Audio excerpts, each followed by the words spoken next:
السلام علیکم ناظرین، آج ہم بات کریں گے چھوٹی چھوٹی چیزوں کے بارے میں۔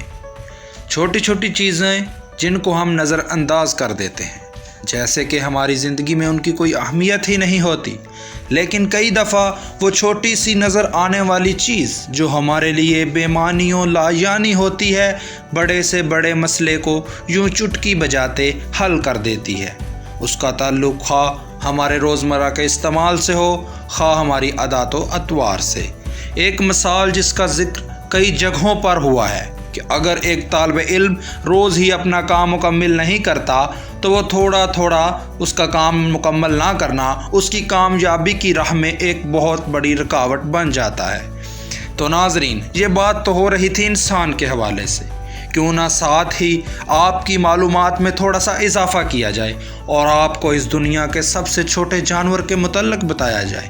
جی ہاں ناظرین، ایک نہایت چھوٹا جانور جو کہ اپنی جسامت، اپنی قد و قامت کے لحاظ سے بہت ہی چھوٹا اور معمولی ہے۔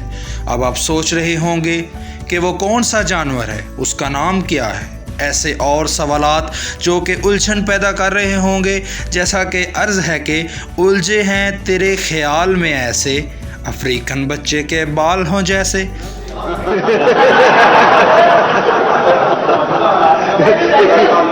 تو ناظرین، اس جانور کا نام ہے کلٹی اور یہ ایک چمگادڑ ہے۔